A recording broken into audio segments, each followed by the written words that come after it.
Covid వల్ల సినీ పరిశ్రమకు చెందిన వారంతా ఎన్నో కష్టాలు పడ్డారు. ఆ టైంలో వాళ్ళు ఫేస్ చేసిన సమస్యలు ఎలా ఉన్నా కోవిడ్ ముగిశాక సినీ పరిశ్రమ నిలదొక్కుంటుందా వంటి ప్రశ్నలు అందరిని వెంటాడాయి. ఎందుకంటే ఆ టైంలో ప్రేక్షకులంతా ఓటీటీలకు బాగా అలవాటు పడిపోయారు.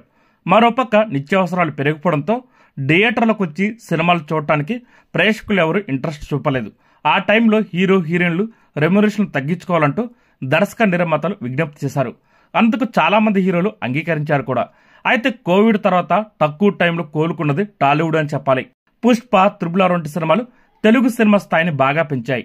అందువల్ల మళ్ళీ హీరోలంతా రెమ్యునరేషన్ పెంచడంపై దృష్టి పెట్టారు. ఈ 3 సంవత్సరాల్లో స్టార్ హీరో రెమ్యునరేషన్లు ఆకాశానంటే అని చెప్పాలి.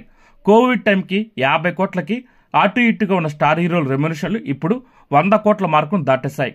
2024 సంవత్సరం టైంకి గాను మన స్టార్ హీరోల రెమ్యునరేషన్ లెక్కలు ఎలా ఉన్నాయో ఇవాళ మనం తెలుసుకుందాం.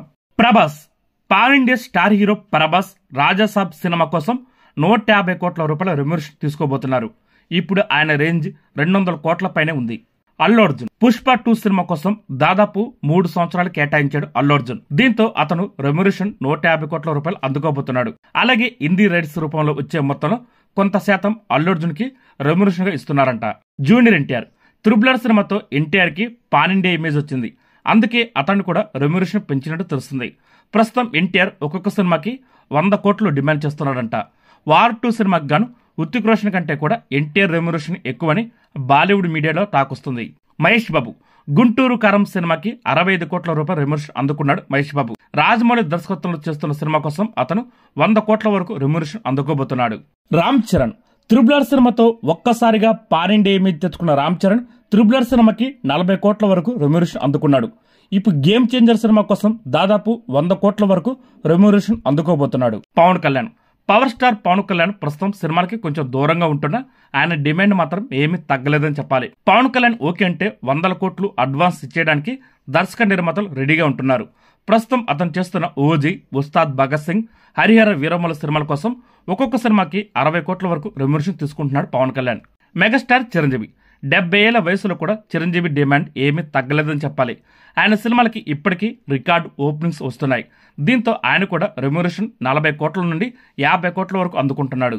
విజయ్ దేవరకొండ ఖుషి, ఫ్యామిలీ స్టార్ సినిమాల కోసం విజయ్ దేవరకొండ 20 కోట్లు, 25 కోట్లు రెమ్యునరేషన్ అందుకున్నట్టు తెలుస్తుంది. ఇప్పుడు చేస్తున్న సినిమాలకి అతను 30 కోట్ల నుండి 45 కోట్ల వరకు డిమాండ్ చేస్తున్నారంట.